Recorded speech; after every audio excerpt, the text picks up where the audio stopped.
Sherlock Holmes, The Mystery of the Mummy. Man, for a game released in 2002. Well,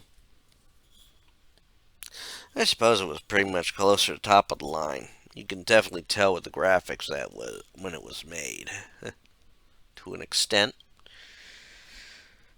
Uh, this was the first, quote, Frogwares Sherlock Holmes game. And they had it published through the Adventure Company. You know, this was a surprise hit for them. And it really shows that they really went with a lot of supposed lore when it comes to Sherlock Holmes when they were designing this.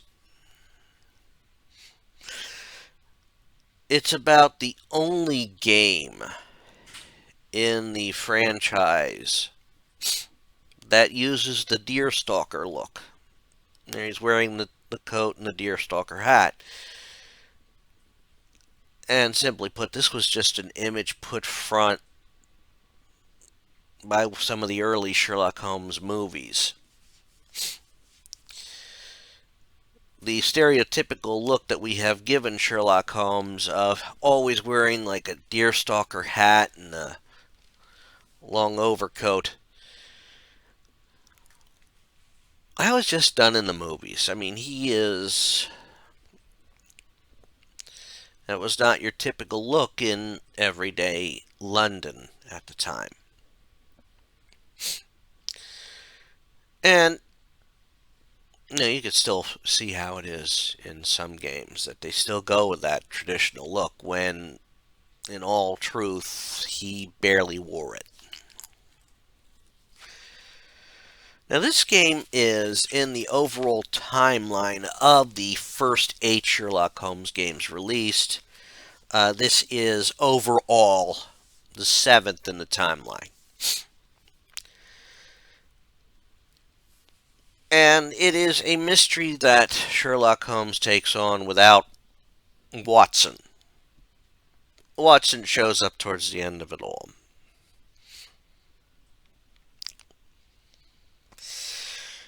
Now, the story of this is that Sherlock has been called upon by his cousin,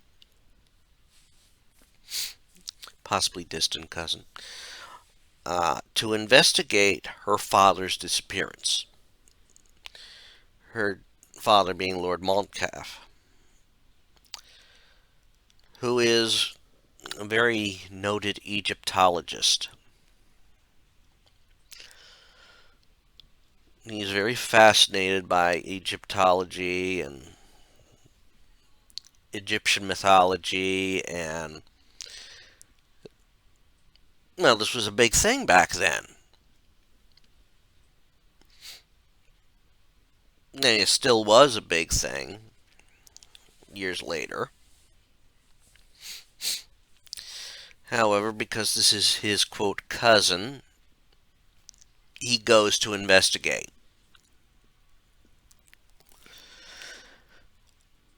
And what he finds is literally a house full of puzzles and clues to something being amiss.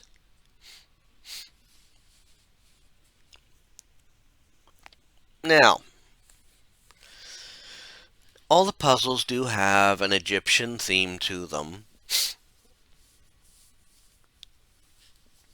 but we're also discovering along the ways clues. Now, of course, if you're putting the clues together as you progress, good for you. This game worked more with puzzles anyhow. But you had to find some clues, find what you need for the puzzles, put them together properly. However, you are underlying getting clues to the overall story. that Lord Moncalf was doing Egypt, was exploring and finding tombs in Egypt and other artifacts. He has become obsessed with immortality, become obsessed with, extending the lifespan. The quote, curse of the mummy, curse of Anubis, that kind of stuff.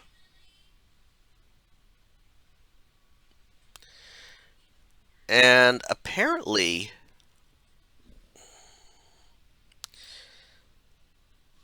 well, he's obsessed with, immortality. His daughter wanted to join him on his expeditions, but he forbade it. And he has a nephew who is mostly in it for the money. You also have a shadowy group that apparently funded some of his expeditions because of the, quote, immortality thing.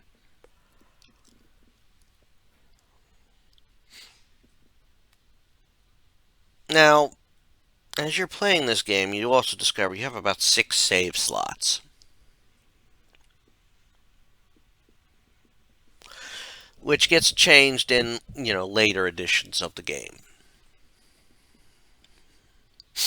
in the franchise. However, as you are discovering, because this was their first attempt, you do have some sort of divisions in when you're doing things and having to get stuff done.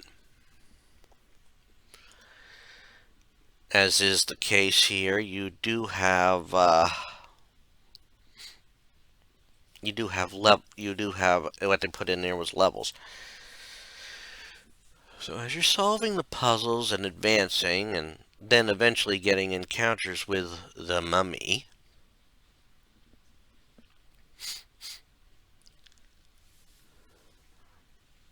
and you apparently have Lord Moncalf's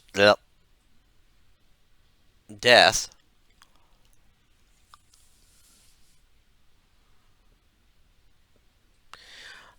He is working his way to. He's working his way to get through it all, solving the puzzles, getting the clues. He gets. Of course, the upstairs doors appear locked, so he has to use alternate methods to get upstairs.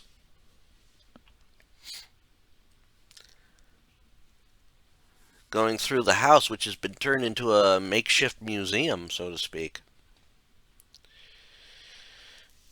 And when he first gets up to that second floor and makes his discoveries and learns some things, he will also in turn discover a way to the secret basement, where there is a lab and where an intruder has been staying.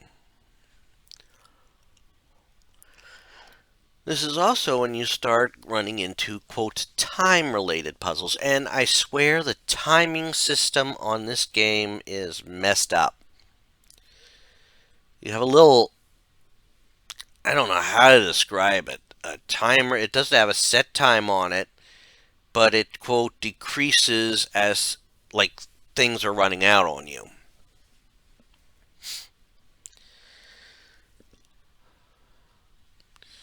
So I think, so once you go through that and make your discovery and open up the lab and get into the lab and find out stuff and solve some more puzzles, including a very infuriating one involving a rotating room. Now, of course, because this is early, like 2000, this is like 2002, you can't show the room actually rotating. You just get the gist of it by where you're trying to go in the room.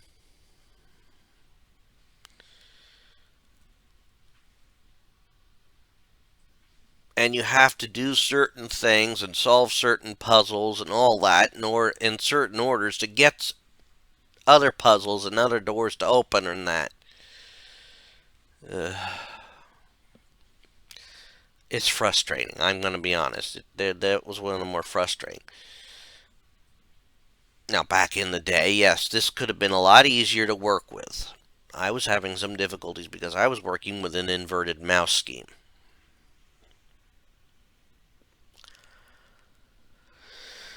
Well, as you go through this,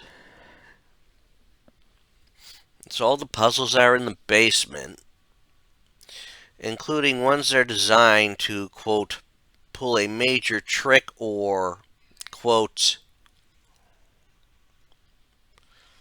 they're trying to, there are deadly traps in there, too.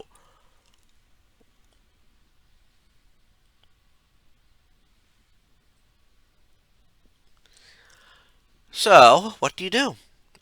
You do what you do best. You solve the puzzles, you figure things out. Of course, once you get through that and enter what looks like a tomb antechamber and solve the puzzles in there, what do you get in the end? You get confronted by the cousin, who ends up getting killed, either by a trap or by someone else. Well, it is someone else.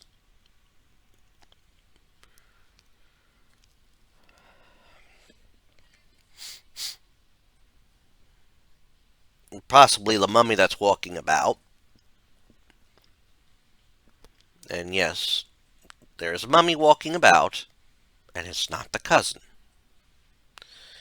Though you do get a hint on the cousin running by on a rooftop, if you look out a window at the right time. Or if it's a cutscene that happens at the right time. But now you are really into timed events. You get more timed puzzles. As you have to, one, get out of that basement room, because now there's two very deadly scorpions in there.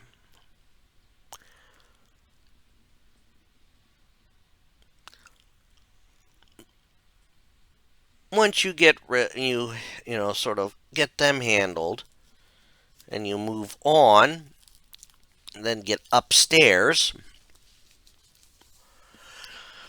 Well, it's apparently a triggering of an explosion that happened in part when the cousin got killed, has left parts of the building upstairs in shambles.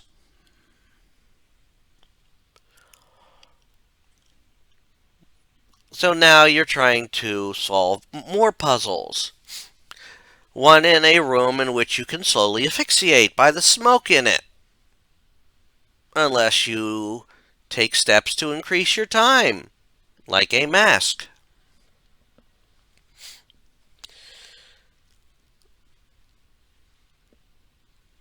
And you must put in the letters to solve the puzzle that you need to solve in there. Yeah. It took me time to get that one right.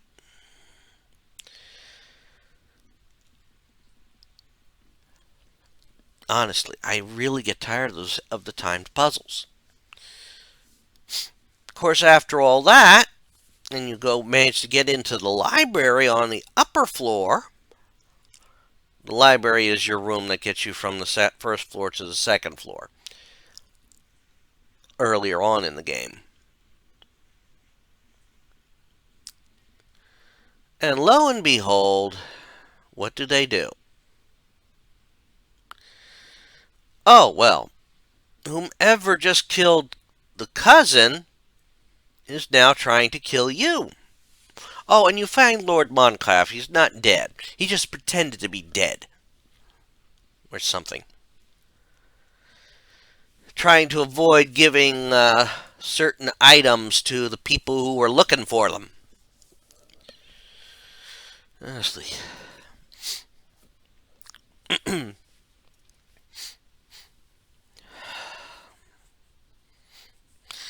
So whomever just shot at him does something to electrify all the railings in the library and the stairwell. So you've got to now deactivate that trap. But another bomb has been set, which is down in the laboratory, which means you're going to have to find your way back down there.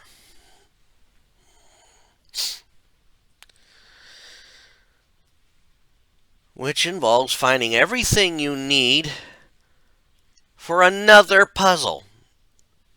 A nonogram puzzle. If you're not familiar with nonograms, or you might be familiar with some of their other names, like Picross. I enjoyed that Mario Picross when I was younger, on the Game Boy.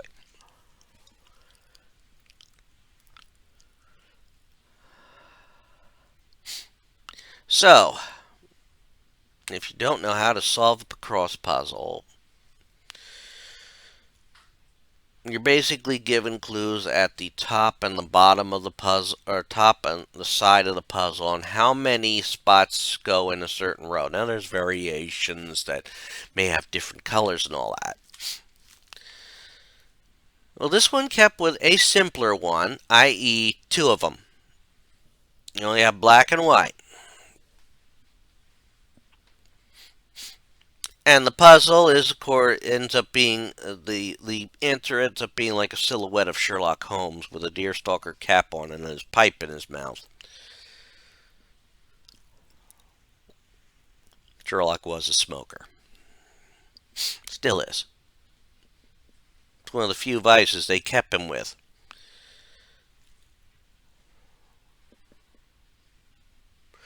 Anyhow, you have to solve a nonogram puzzle. Now, this is apparently the only puzzle in the damn game that has a, quote, quick shortcut around, but I couldn't get to work.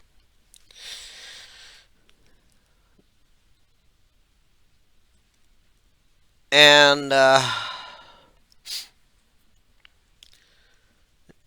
what I did, I took my time, I solved the puzzle. I've done so many of them in my lifetime that I've learned tricks on how to solve them. But of course, this one does not have any, quote, division markers to help you count.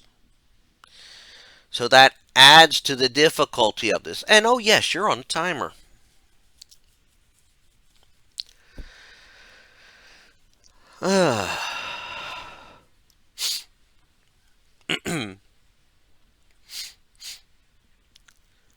So, here's what we're at. You're solving a nonogram. And once you solve the nonogram,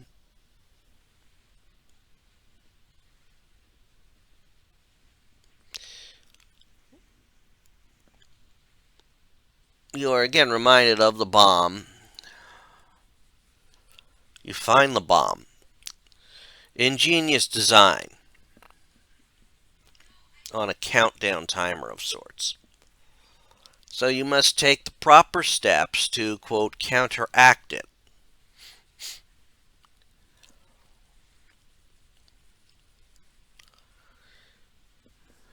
Now once you do that, we automatically go to the ending. The bomb is, quote, diffused. The bomb is stopped. And we get the revelations. Justice Watson appears because he's been sent notice. Long story short, some of Moncalf's relics were never reported, which means they were either faked or they were stolen.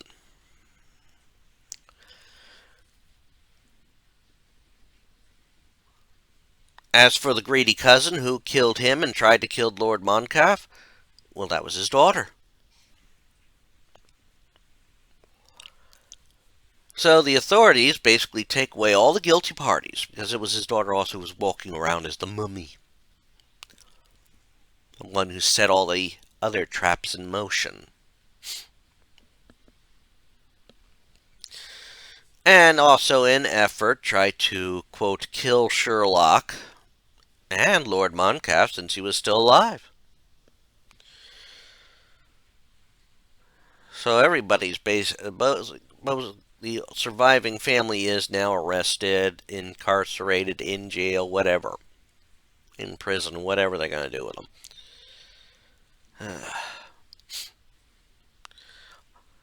Ends with, of course, Holmes and Watson talking about, quote, something that Watson encountered on his vacation with the missus. And so, you get the whole talking and all that, and that's how it ends. Now, for back in the day, I can actually see how this spawned the series that followed it, with the future entries being Silver Earring, The Awakened, the original The Awakened, uh, Sherlock Holmes versus Arsène Lupin, Sherlock Holmes versus Jack the Ripper, the last Testament of Sherlock Holmes, or is it Testament of Sherlock Holmes? Ah, I'm pulling a blank right now. Crimes and Punishments, and The Devil's Daughter. I can see how all these were, quote, spawned from this, and then, of course, the reboot with Chapter 1 and the remake of The Awakened in the new timeline.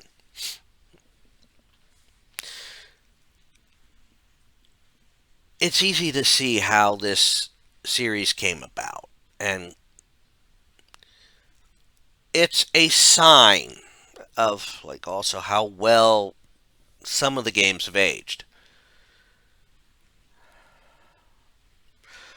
Well, there is no deduction of the mystery that Sherlock must do in the story of it all, as appears in later games. And we don't have the moral system and all that that's in later games. This was actually a very good, for its time, first start. Now, I have tried to play this before doing it for the channel. I had tried doing it with, actually, when I found out about The Awakened, I had picked it up after my late wife had gotten me, of course, and I'd played through Sherlock Holmes versus Arsène Lupin, also known as Sherlock Holmes Nemesis. I went through it, played the game. I got the first 3 games in a collected set, which included a bit of a remaster of The Awakened, the third game. And I swear, I played the first game, and then after a certain point it crashed. And I never went back to it.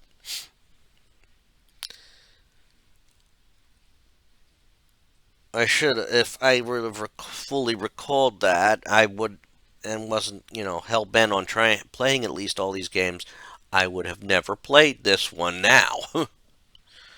Especially if now knowing that in order to get it to work, I had to do things outside of the normal way of doing the program.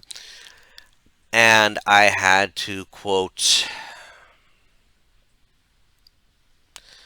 I was actually working, the program I had, I didn't get the proper update to it, or it doesn't have a different update to it. I literally had to play it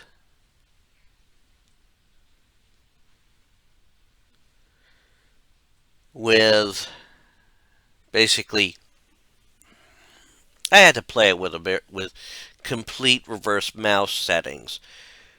And for some reason it would change where its upper, lower, left, right borders were for the mouse during game, which was very frustrating.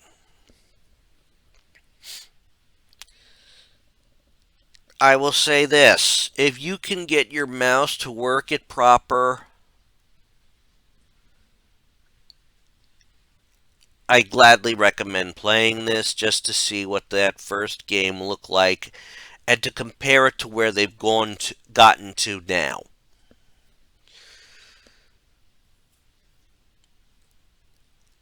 As for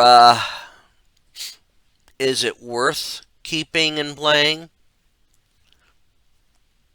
Nah, I wouldn't say. I mean, it's a freebie offered on Steam. So if you want to play it on Steam, download it. It's a freebie. As long as you can get past all those other issues, go ahead and experience it. Experience the mystery. Majority of the puzzles can be solved very easily. Nonogram 1 will take time. There are walkthroughs available. Some of the puzzles are very easy to deduce. I know I had to argue with some of them a little bit.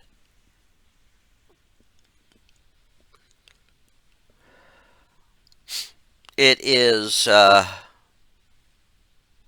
it's a decent title. I mean, looking at now, it makes you wonder how the series managed to flourish from this. But while they did keep some puzzles in play in a sort, they did include more deduction in later games. It's good to see where it came from. If you don't want to play, I completely understand. Even I would say playing it once is a maybe, I think, for the whole series. Because they really got more into their groove as the games progressed. And of course, they still have somewhat of a level system in the games,